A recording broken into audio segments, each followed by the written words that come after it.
Good morning. This is Al Vickery, registered representative at AL Waters Capital in Braintree, Massachusetts, and this is your video commentary for the morning call for Wednesday, November 24th, 2010. Futures are up a little bit this morning after a relatively strong slide on the Dow yesterday. Everything that's been going on, people are very concerned over the debt crisis in Europe, and of course the skirmish and uncertainty on the Korean Peninsula.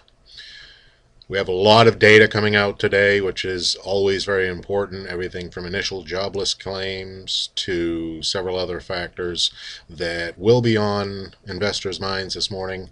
But ahead of the holiday, a shortened trading week, don't expect to see too much volume. And any movement we do see is somewhat irrelevant to the bigger picture over the next few days and into next week.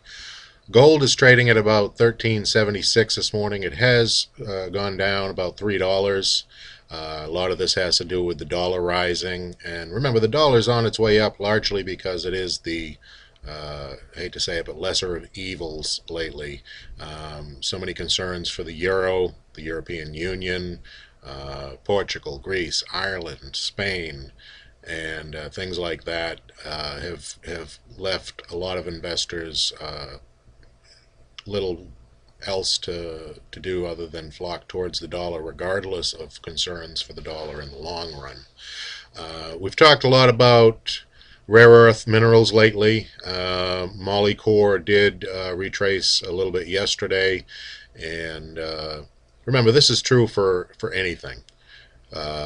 Rare earth metals just became a little more known to the general public recently. Everybody has been talking about it, and of course a lot of people flocked to any stock that they could find that were related to rare earths. Then a lot ran once they saw some profits.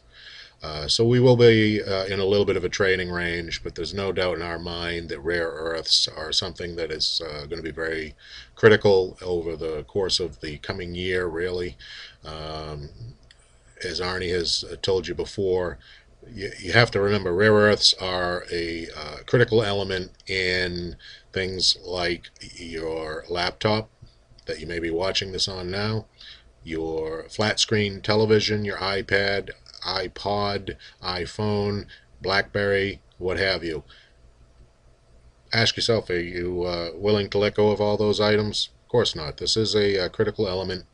It's also very important in military capacities such as smart bombs, and certainly we know that that's going to be something that we are going to want to keep an open supply chain.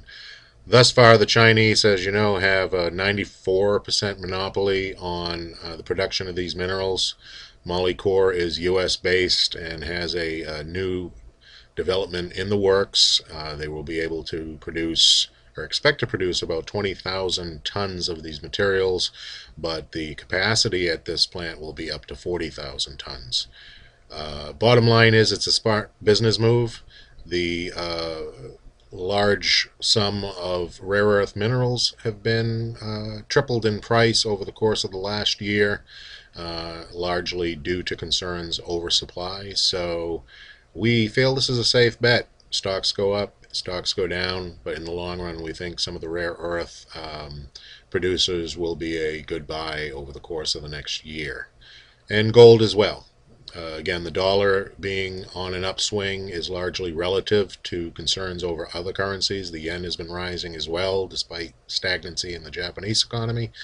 But investors want safety, and safety is in the yen and dollar lately.